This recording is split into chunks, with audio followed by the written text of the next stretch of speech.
So, John, Yeah. what was your favorite Christmas special growing up as a kid that you look forward to watching every year? I always liked the Charlie Brown Christmas. That was always my favorite, too. Yeah. I always loved it. And actually, once I got older, the one thing that I loved is Emmett Otter's Jug Band Christmas. Oh, the Muppet Muppet one, yeah. yeah. And in no small part because if you've ever seen the DVD with the bloopers are hilarious. I bet. It's actually with Frank Oz just has, there's a whole stretch in there that's just a riot. Yeah, I've seen some of those on like the Muppets Christmas Carol, the outtakes with Gonzo and the rats and stuff. He says, I feel like I have a rat on my head. I can't explain it. I always thought that the first Christmas special ever created was Charlie Brown. Turns out it wasn't. Of course not. No, I mean, the one that kicked it off is actually our subject for this Beyond Saturday Morning episode, and that is Rankin and Bass's Rudolph the Red-Nosed Reindeer from 1964, 1 year prior to Really? American A Charlie year Brown ahead. Christmas. Okay. Yeah. Rudolph's origins go back before that, go back to 1939, actually, and it starts with a catalog writer for Montgomery Ward's in Chicago by the name of Robert L. May.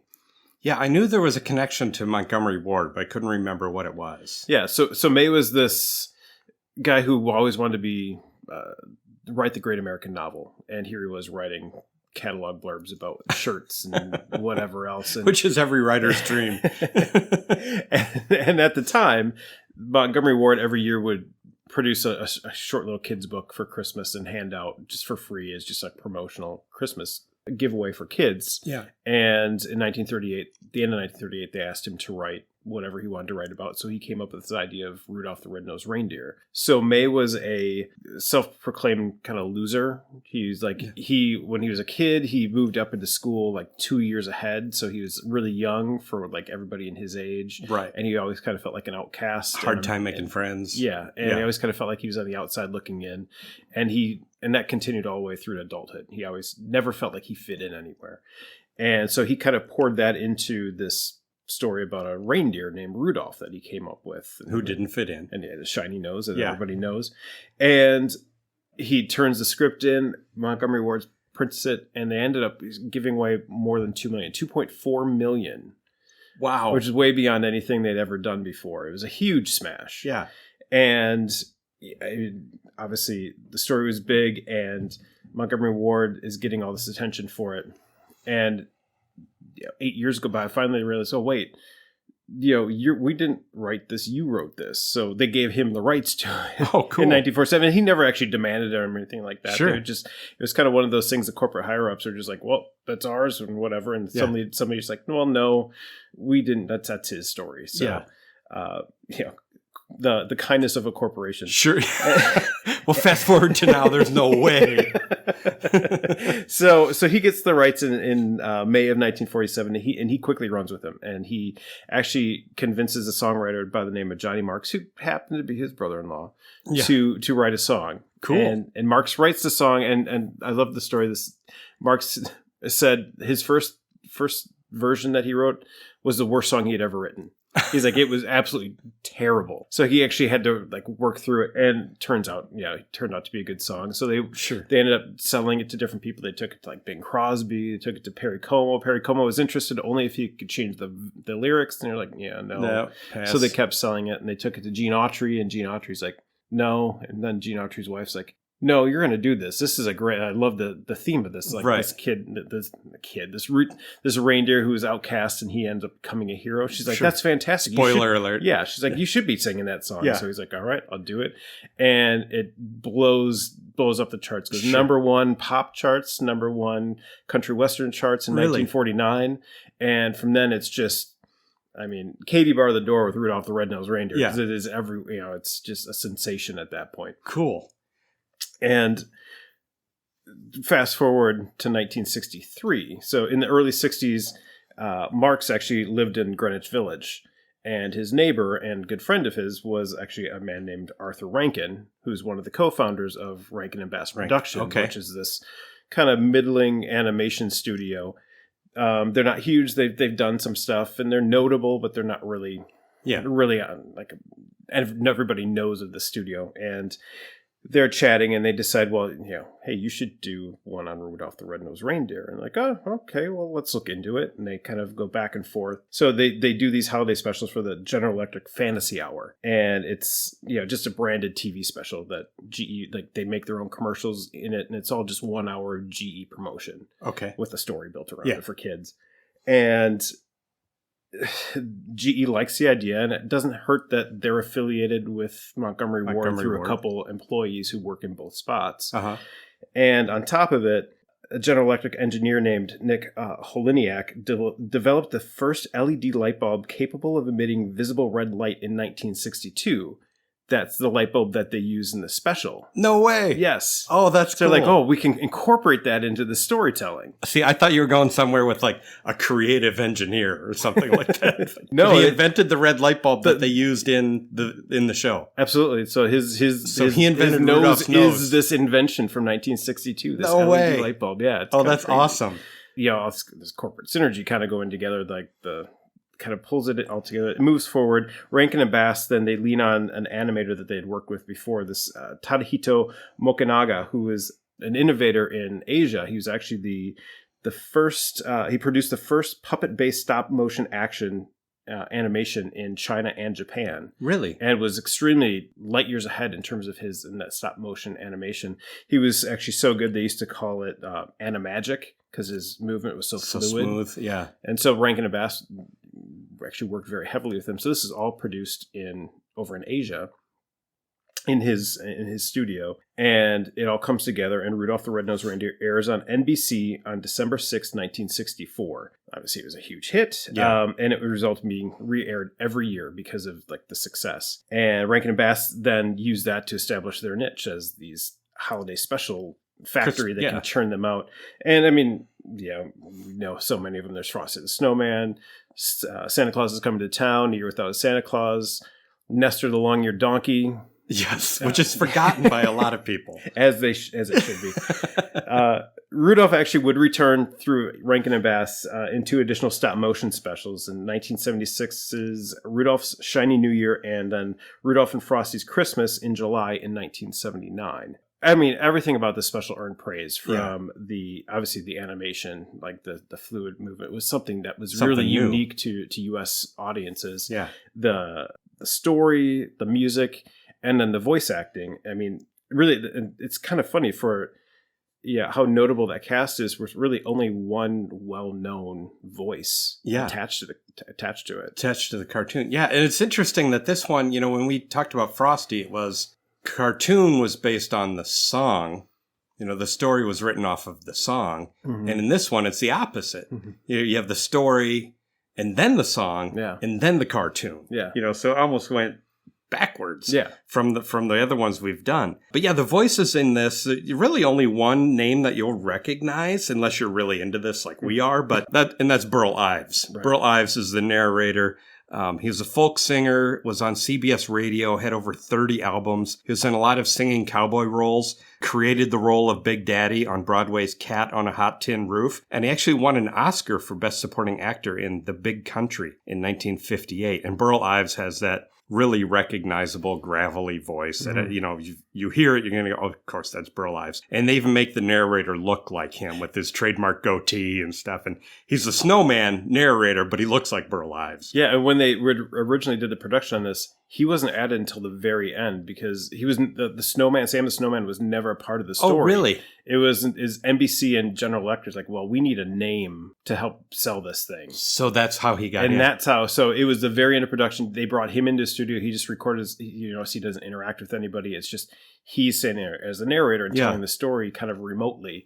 Huh. And that's why they made it look like him, so that it's kind of helped draw the audience and like, oh, I recognize. Well, this is Rudolph the Red-Nosed Reindeer, hosted by Burl Ives. Okay, so he was the draw, so to speak. He was the big name on the marquee, and interestingly enough, he was the only one who collected royalties. No kidding, because it was in his contract, and SAG negotiations at that time were very poor especially for voice acting. Uh-huh. So while he was collecting it, nobody else was getting anything. Yeah. Oh, interesting. Yeah. Well, that explains why the rest of the cast didn't do a whole lot after this. Mm-hmm. They were on this huge hit, but they really didn't do many other things after it. Larry Mann played Yukon Cornelius, who was he's my favorite character in the whole thing. I mean, he's the comic relief, and he's just a riot. He was also the voice of the Bumble, the abominable snowman, and he played Judge Lee Oberman on Hill Street Blues. Oh, so he had some TV in the 80s. Fireball was voiced by Alfie Scopp. He was also Charlie in the Box and some other reindeer. And he was in Fiddler on the Roof in 1971. And on the Howdy Doody Show, he was Clarabelle on the Howdy Doody Show. So that's a big role. Yeah. Santa Claus was voiced by Stan Francis. He was also King Moonracer, the flying lion on the Island of Misfit Toys. And some other single episodes of certain series on television. His biggest role was Geppetto on the New Adventures of Pinocchio TV series. He was Santa Claus playing Geppetto, which is interesting. Yeah. The head elf, Carl Banas. He was also the spotted elephant and some of the other toys. And do you remember The Busy World of Richard Scarry? Did you read those books to your kids? Yes. So he was on the cartoon of that, The Busy World of Richard Scarry. He was the cat. The cat who was the friend of the earthworm with the hat. The earthworm who drives the bus. And, drives the Apple car and wears a hat, but he doesn't have hands. So he was on that. Hermie the elf, Rudolph's friend who was also a misfit who didn't want to be an elf. He wanted to be a dentist. He played Spider-Man. His name was Paul Soules. He played Spider-Man in the animated series and was also Peter Parker. Peter Parker and Spider-Man. The 1967 version of Spider-Man, the animated series. Oh, I never would have connected that. I mean, that Spider-Man voice from childhood is ingrained in my head. I know that so well. So now go back and watch and listen to Hermie. See if you can pull out Peter Parker. He was also on some other weird things, other one-offs with hilarious names like Wish Fart. I couldn't believe it either. The Day My Butt Went Psycho, Scaredy Squirrel, and the Magic Hockey Skates. These were all projects he was involved in. They sound like Netflix projects that just came out in the last year. It's like we need a ton of content. Everybody's stuck at home. We need to cram in a bunch of content, so we'll call it Wish Fart. Wish Fart and The Day My Butt Went Psycho. And the Magic Hockey Skates, that could be like a really cool like Disney thing, or it could be really horrible. Yeah. It could be a really awful after-school special. I'm sure it was probably that. Yeah. Donner, who is one of the very few adult reindeer we hear from in the show. Donner is voiced by Paul Klingman. He's also Clarice's father and Comet the coach. So he's basically every reindeer. So he's basically every adult male reindeer is Paul Klingman. He's also many of the powerful, deep voices that you'll recognize from Marvel. He was J. Jonah Jameson in Spider-Man the Animated Series. He played Red Skull, General Thunderbolt from Hulk, and did a short stint as Captain America. So a lot of work with Marvel. Yeah, all those again, 60s with all those 60s Marvel cartoons. And then Mrs. Donner, Peg Dixon, also was in many Marvel things and also in Spider-Man. And she was Aunt May and Jane Foster. Oh, wow. In both of those. So Thor. So we'll have to go back. I wonder if they were made in a similar in a studio. Because it seems like there are a lot of connections here between each other. And then the one important voice, Rudolph, right? Rudolph was credited as Billy Richards, Billy Richards. It's actually a woman, Billy Ray Richards, Billie, but was credited as Billy Richards. She was in the Care Bears as Tenderheart Bear, also on Spider-Man as other voices. It's interesting to me that they credited Rudolph with a man's name when it was a woman doing the voice. And that was intentional too. It had to be. And Rankin and Bass did not want anybody to know that their male lead was voiced by a woman. So Billy May Richards just kind of gets... We're going to misspell your name. And we're not going to give you any royalties. Yeah. So they kind of hosed Rudolph again, Not only that, but in the end credits, they put the wrong copyright notice in Roman numerals at the end. Yes. And it's missing an M. Actually, it says the copyright is 1164, not 1964.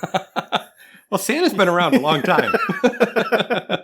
So it's and apparently Rudolph is Donner's son. Yeah, because Donner's one of the 8 from the beginning when they talk about these reindeer. And in the very beginning they say that Donner's he's my lead deer. He's my lead right. He's in charge. Yeah, it's interesting how that evolves as the story goes on. Right. We'll get to that. Yeah. But the version that aired in 1964 is not the version that you and I know today, nor is the version that you can get on video is different from the one that you and I grew up with. Really? So 1964, they made this curious choice, and in hindsight, it's obviously a bad choice, but they made it anyway. It ends where, guide my sleigh tonight, and they take off, and it basically ends, Santa never goes to the Island of Misfit Toys. Rudolph tells him, but they never go. And so, of course, the letter campaign is 1965. So letters and nobody's pouring in. Yeah, how dare Santa? Nobody's typing on their phones. It's and it's viewers complaining. They're like, why did you leave the Misfit Toys behind? Why would you have a whole segment about it and then you not don't do revisit anything. it? Not close that loop. In that year, they went and they trimmed down and speeded up the version of "We Are Santa's Elves," the elf song in the beginning. The "We're a Couple of Misfits" song was removed completely, and they put in a different, shorter song that was called "Fame and Fortune" with Hermie and Rudolph singing. That would basically remain in place until 1998. So 1965 to 98 or through 97, they added the Misfit Toys scene, and then they modified those two songs. And they actually cut something else out at the end, but I'll bring that up in later. It's a different point. I've got commentary on the ending as well. Then 1998, they needed more space. So they went back and they truncated the "We're a Couple of Misfits" song that they had taken out. They shortened it up, speeded it up, and put it back in place of the "Fame and Fortune" song. So that was then jettisoned again. And then, they just kind of trimmed and speeded up. So there's a whole basement tapes collection that the kids are missing now. Yes. So it's amazing that the original version is different than just 1 year. Yeah, it changed, and then they changed it again, and even what's available on DVD, is not the same thing on TV. But it's interesting. But so what did you recall of this before we obviously sit down and watched it again? Yeah. This is one like Frosty and Charlie Brown. You watch every year. Yeah. I measure all stop action animation I see against the magic of Rudolph, because it was the first one I saw when I was a kid. And when I see images from the Rudolph show, I have instant nostalgia of watching that as a kid. And the story is good. When I was a kid, it was epic. It was almost a full hour. Yeah. As opposed to Frosty, which was like 20 minutes with commercials. It's a half hour. And Charlie Brown. This was an hour-long program. So it really felt like it was an epic story. Settle in and get a snack, to watch this whole thing. But I loved it. I really did. I loved it as a kid. I still like it. But looking at it as an adult now, taking a critical look at it, it's like, oh, that's wrong. There are terrible things happening to this poor kid, and as a parent now, I'm like, if any coach talked to my kid like that, there would be problems. It's interesting just because, there's a point where as a writer, you understand why they write. They're making this hardship for Rudolph and Hermie, subsequently, but they're just so over the top on it. It's just like, it's just brutal. Yes. And it's just like, it's one thing to, they're, established that they're misfits and they feel like they need to kind of go off on their own. I get that, but it's just so over the top, and that everybody they interact with, minus Clarice, is just awful. Straight mean to him, including his dad. Yeah. His dad's one of the worst. Yeah. His dad's trying to cover up his nose and say, you'll just get used to it. No son of mine's going to have that red nose. And the coach kicks him off of the reindeer games and says, and encourages the other children to exclude him. Yeah. We're not going to let him do that. Yeah, we're not going to let him play any reindeer games. Scram, kid. Gang up on this guy. Yeah. And even Santa is mean to him. Santa's like, oh, that's a shame. So this whole thing starts. They bring in Sam the Snowman, the Burlav's character. Yep. And it's live action footage of people their cars stuck in the snow Huge in New York snowstorm. City, and the newspapers coming in worst headlines. ever. 12. The cold snap goes on 12 days and this and that. So it's just apocalyptic weather hitting, and then so Sam the Snowman's Snowmageddon has arrived. I'd never done what we would have done if Rudolph wasn't there. I'm like, wait, you don't know the story of Rudolph the Red-Nosed Reindeer? And he's well, settle in. And he actually says, pull up an ice block, and he actually does. Yeah. But he just pulls it next to him. He doesn't sit on it. He just pulls it next to him. It's like, he's inviting you to sit on it. It's like icing his hip or something like that. He's like an old snowman. Well, how does a snowman sit down? But then why didn't take the... Why bother with the seat? It's just like, in case you hit... This is what you would do. You would grab your icebox and you pull it next to you. But... And then they go into the story. And it starts, the story itself starts with Rudolph having just been born in his cave with his mom and Donner. They're in there no more than 5 seconds and Santa comes strolling in. And he's like, oh, I got to see the latest deer. Like, so I have a question. Who phoned Santa? So I have a question. Yeah. Is Santa just lurking outside of that cave? Is he just like waiting? Yeah. Does he just like barge in and like, any kids yet? Moving on. And, any good farmer would, I guess. It's like, what's going on here? All right, whatever. But he just kind of happens, and then he gets all upset because there's a red nose. Yeah. And he's a total jerk about it. Right. And he's skinny. Yeah, he's a skinny Santa. He's just like, well, he's all disappointed in Donner. So follow-up question. If Bill Belichick, is this kind of like, the way I say it, is this like Bill Belichick walking in when Tom Brady has his kid and he's like, oh, let me see your kid. Is like, he's going to be our quarterback in the next 20 years. Right. And like, oh, wait, no, his ears are funny. No, we can't have him as the face of the franchise. You better get that fixed, Tom. He's got little arms. There's no way those little hands will hold the ball. I mean, it's such a weird thing. And it's like, well, your dad did this, so you should be doing this. Right. And he says, like, he's disappointed. Literally says, I'm disappointed. Yeah. And then he sings about how he's, that song, Jingle, Jingle, Jingle. He's like, I'm Santa Claus. And basically, like, talking himself up. He's got his own promo song as he's singing around. And it's propaganda. Yeah. And then he leaves. Then he takes off. Yeah. And then Don's like, oh, well, we got to do something about it. Yeah. So they talk about how they spent the next year doing a pretty good job of nobody recognizing. So what did hiding? Hide him. Yeah, they hide him. Away while Donner kind of teaches him how to become a deer, right? A reindeer, and including how to hide from the abominable snowman. And so until a year goes by and the next Christmas is coming up, and so they all go to the reindeer games. Yeah. So which are these tryouts or what is this? I don't know. See, I have another question. Yeah. What are the reindeer games? Yeah. Is it, I mean, by the sound, like in the song, you just think, oh, just like whatever games they play, whatever. Yeah. But this is like some organized, like the Olympics. Yeah, it was organized and they were taking turns. Who can fly the best? And So coach had a whistle and a hat. And are only the Bucks allowed to participate? Apparently. Because they're like, well, we got to show off for the does. Yeah. And so then how does that explain? How did Vixen end up get hurt? How did she get a spot on of Santa's team? Yeah. If she can't compete in the games. Right. How did she get on? I don't know. Was Vixen a woman? I mean, did we check the pronouns? Presumably. We need to get to the bottom of that. That's a whole other episode on a different podcast. It's interesting. Of course, over the course of it, he meets Clarice. Who's a young doe with a pink bow, the pretty one. Yep. And she tells him he's cute and kisses him, and he jumps around, and that's why he's half flying. Yeah. And everybody's impressed until his nose falls off, and then, as you mentioned earlier, Coach Comet, one of the other Santa's team, is just like, well, ostracize this kid because his nose is different than everybody else. We can't have that. Yeah. And even Santa says, oh, that's a shame. He had such promise, too, or he was such a good flyer. That's a shame that he's different. We can't have him. Like gingers have no souls.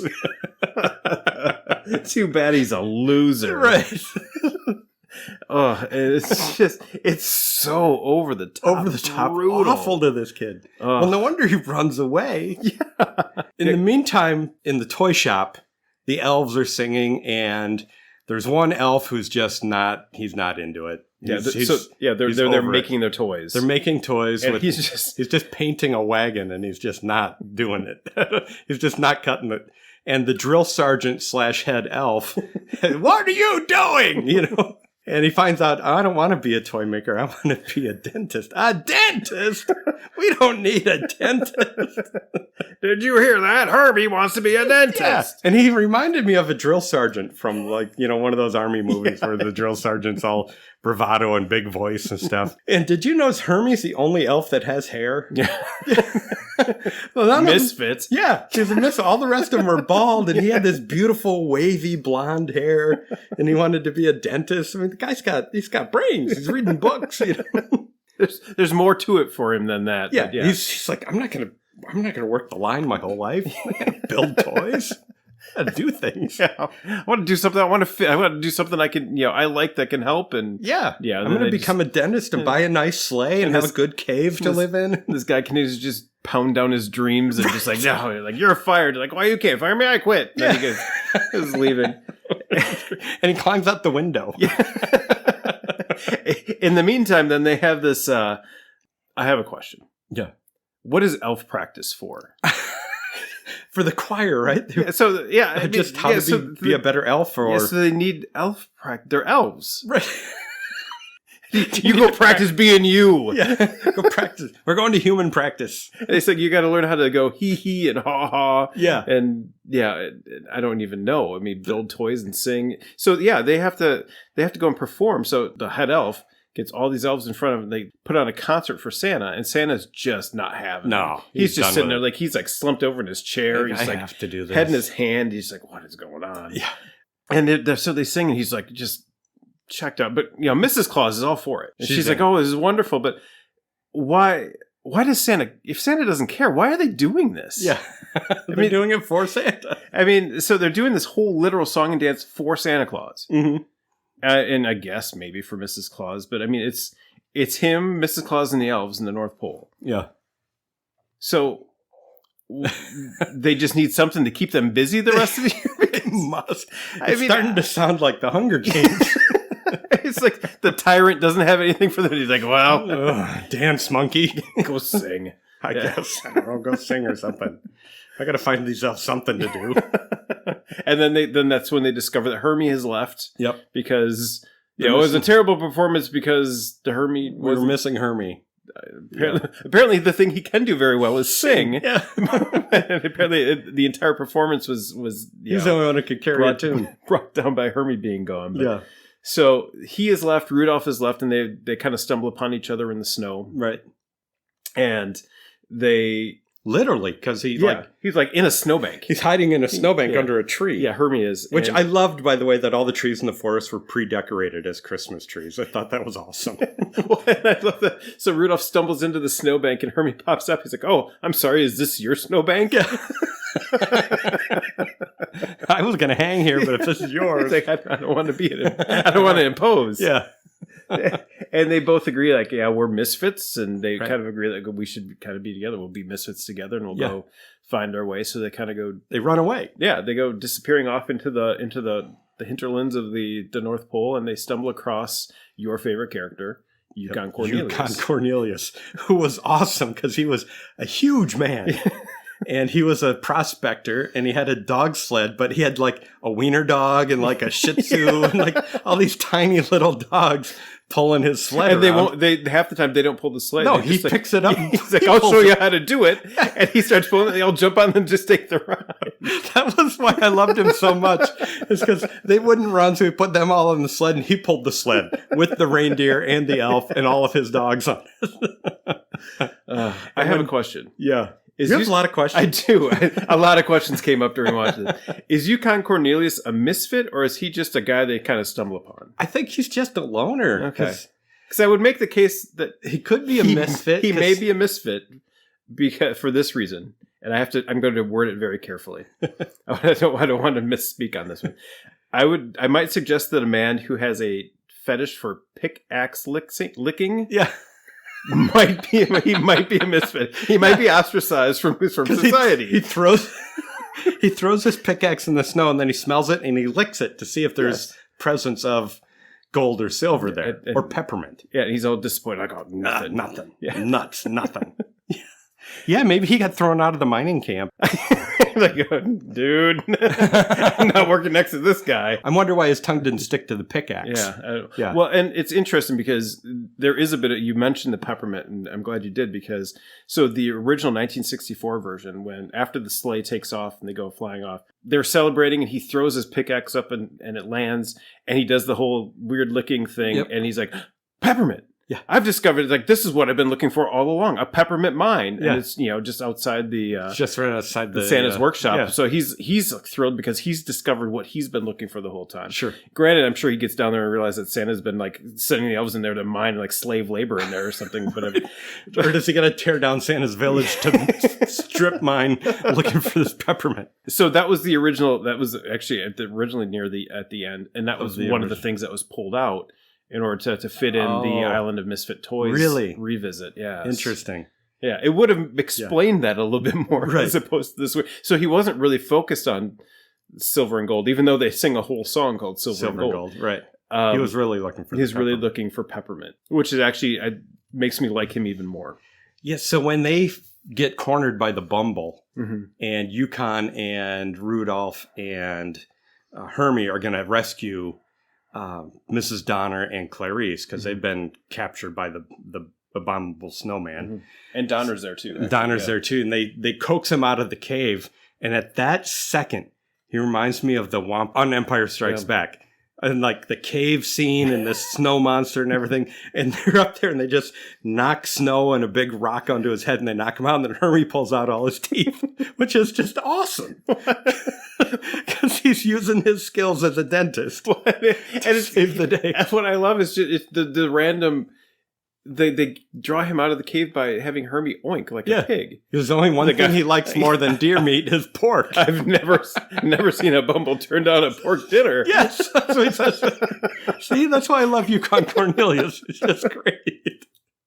But before they get there is actually one point where they show the first time we see the abominable snowman. They don't actually show him; they just show his huge footprint. His leg comes down, and the scale of this is not consistent with the rest of it. Because Rudolph fits inside his... Yes, and his leg is so high, it's off the top of the screen. Right. It's just his leg. Yeah, it's just like his two legs go by, and they are massive. They're just really long, and then the rest of the time, it's not nearly as high. I mean, his legs are very short. Yes. Compared to his torso. Yeah, it's interesting. But yeah, so their scale is a little off. But they continue, and they end up coming upon this island of misfit toys that they've never seen before. It's over. So it's this island where a winged lion who wears a crown flies around the world every night to find gathering unwanted toys and bringing them back to his island in the hopes that Santa will come and take them. Yeah, and this is my question. Like, how does Santa not aware that there is a winged lion who lives in the North Pole who flies around carrying toys around? Right. Like, you think at some point some other elf would like, hey, Santa, there's a winged lion carrying toys around. Do we know anything about this? And Santa's like, well, quiet you. Like, go over there and say hee and ha ha. Go back to elf practice. Like, hey, that elf over there, his ears aren't as pointed as everybody else. Get rid of that freak. Get him out of here. It's like, and a 1 hour break to anyone who can bring me the broomstick of Frosty the Snowman. He's just tyrant. He's a tyrant. Like, how is he so self-involved with his workshop that he doesn't know there's a flying lion taking toys around? And it's up to Rudolph, who's got to go and find him. I don't understand. Bring me the broomstick of Frosty the Snowman. Afraid of a little fire, snowman? He can't even say fire. Oh, yeah. I don't know.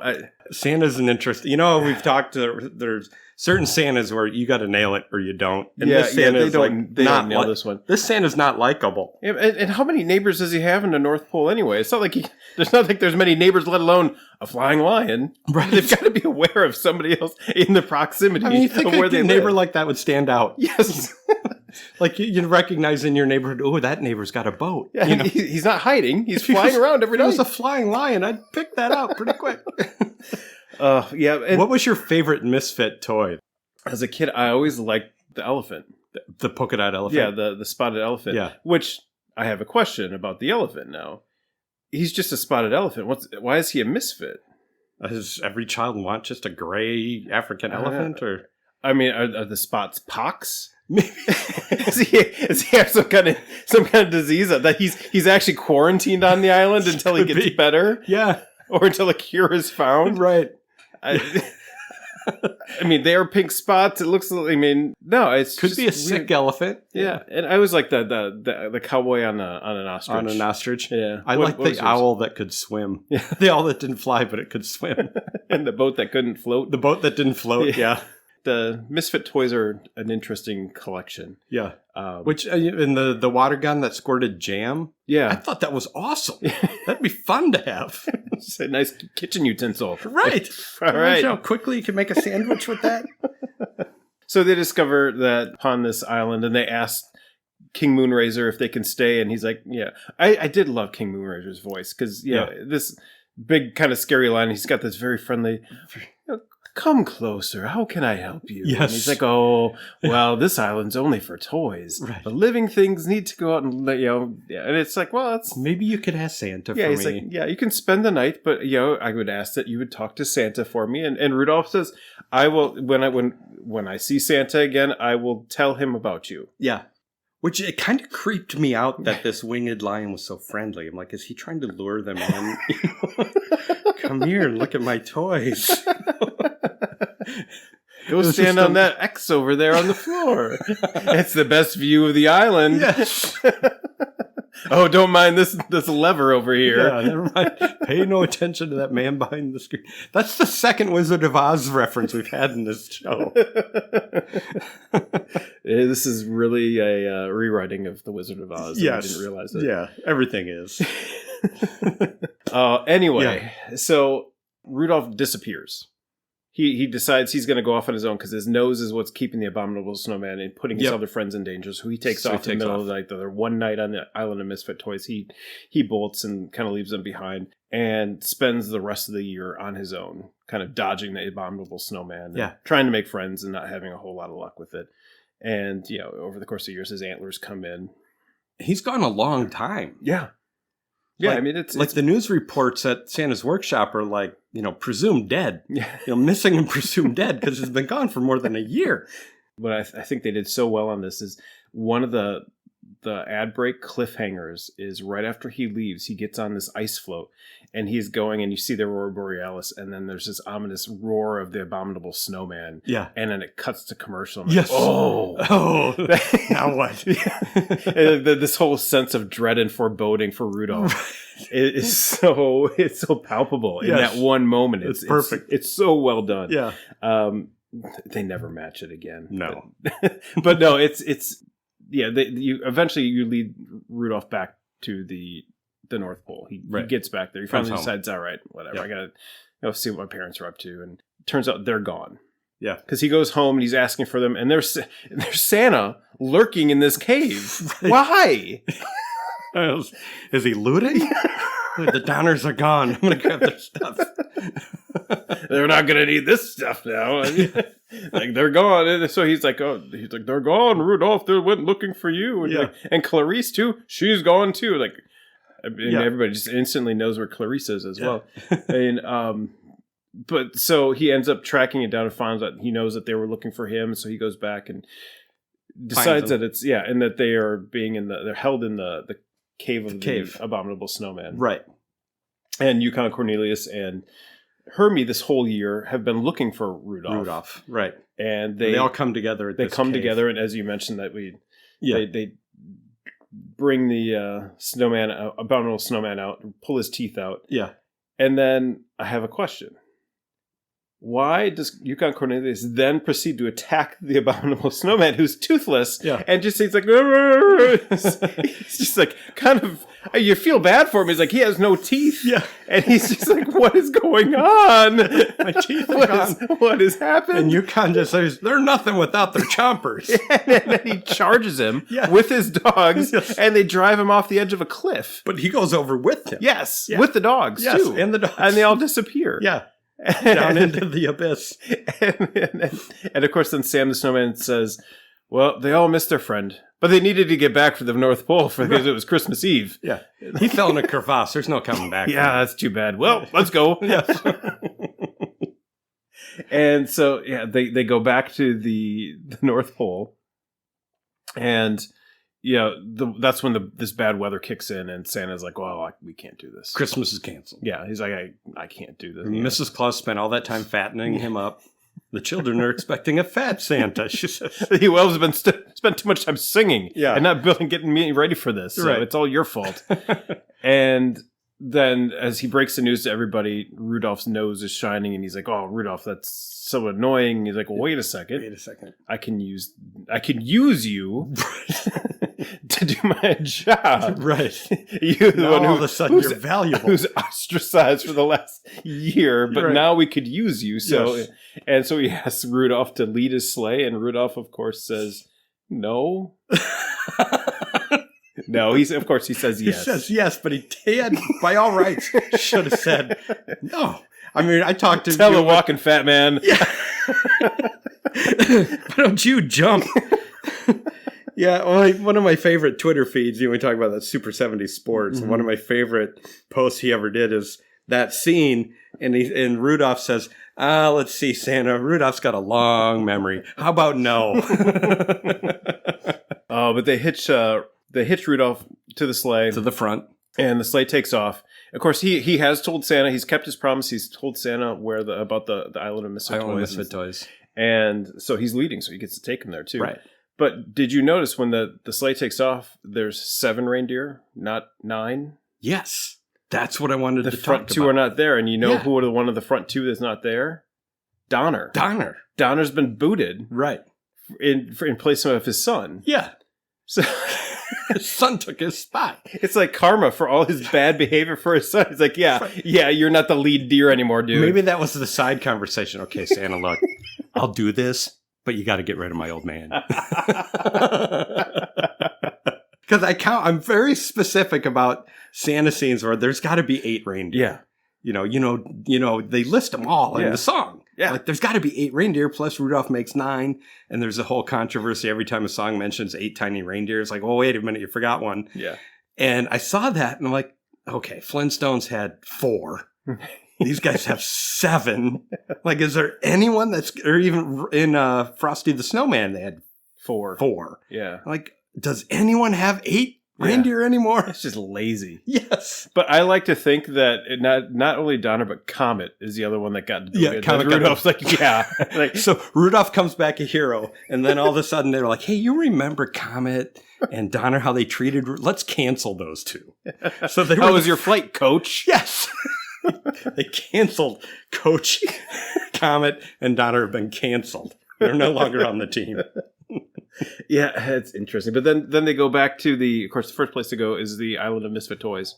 Before they get there's a bonfire going on the shore, and the toys so you see the Charlie in the box and the elephant doll. And the doll are crying, and the doll is talking about how she cries because Santa has not arrived, and she actually says, quote, Rudolph promised. Yes.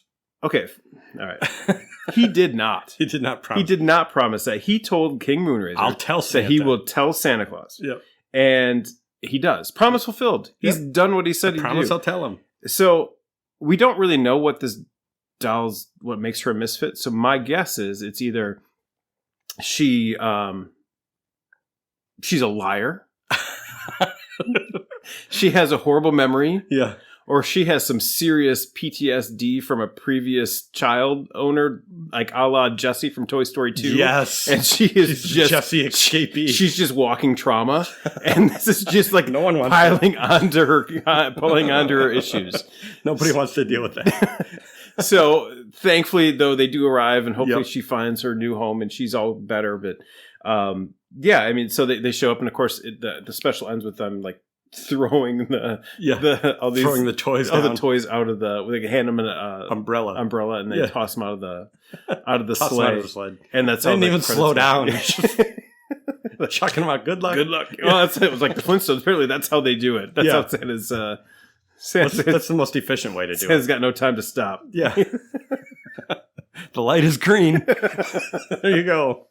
And that's pretty much that's pretty much it. Yeah, I mean, it was a lot of fun. I mean, we kid on it a lot, but it's a fun show. Oh, it is entertaining. And I love I always go to, when you ask me what my favorite was, I always go to the voices because I'm really into that. But on this one, I really love that animation. Is the classic stop motion animation that I compare everything else to is that Rudolph the Red-Nosed Reindeer special. Would you call that your good from this special? Yeah, I think so. I really enjoyed it, and I think it was one of the first, and it's the one that everything's compared to after it, I think. Mm-hmm. Yeah, I agree completely. My good is part of it's the animation. I mean, the animation above all is just so good. It's just, especially given that time, just the story that they churn out is so well told. And even how they handled the water. I mean, there was a lot of water in this, and the abominable snowman disappears into the water. And they had over 200 individual little figures that they animated throughout this. Right. That's a lot. That's incredible. Yeah. But yeah, the animation, the songs actually work really well. I mean, and Burl Ives is fantastic anyway. But yeah, the songs work really well. And as much as we kind of joke about it and kind of how awful some of these characters are, I mean, there is really a huge heart at the middle of this story. I mean, it really is. Right. The underlying message really is great. Yes. It's just you got to slog through some trash to get to it. You got to see some stuff before you get. You're going to earn that heart. So, how about your bad? Well, Santa was a jerk. I mean, I don't know how else to get around it. He was a jerk. He didn't make any good decisions at all. Yeah, my note just says bad. Yeah, he just pointed to Santa bad. Just like I said, I know why they did it. They're really trying to set up the hardship and really establish the misfit component of the main characters, but it was a prima donna from the beginning. It's so over the top, right? I mean, they're too awful. Yeah. And Santa's just it's not the best representation of Santa. It's not, I've seen better Santas. Yeah, I've seen many better Santas. Yeah, I've seen better Santas at the mall. Yeah. Did you have any ugly in this one? Other than this blatant bullying of this poor child that's different. Yeah. But that's what the story is about, is the redemption after that. So I get it. But yeah, other than that, I mean, it's a kid's show, and it's good. Yeah. And it's just the story's classic, and there's no blatant ugly really. No. It's entertaining, and it's that one time a year, get out there and just have fun with it. Yeah. You still wait for Rudolph to kind of whip out his little notebook. I'm like, okay, let's see who wronged me in the last year. But that's what makes Rudolph so great, is he's not vindictive. No, he has every right to be vindictive, and he didn't. No, he's just a loving character, and Christmas character. It makes it easier to cheer for him. And and he's the most famous reindeer of all. Yeah. So, I mean, I think we've established already, but your ranking on this, we don't really do that 1 through 10. It's more of is this an annual view? Is it a kind of a moderate view, or is it kind of a forgettable? I think this is a mandatory view. Yeah, for sure. Yeah, this is an annual. You got to watch this every year. Absolutely. Well, I hear, Mom. I think it's time for us to go outside. So that means cartoon time is over. I'm John. I'm Robert, and this is Toon Talk. Hey, thanks for listening. If you want more Toon Talk, you can find us on Twitter @ToonTalkGuys. Or if you've got questions, comments, or suggestions, you can email us at toontalkguys@gmail.com.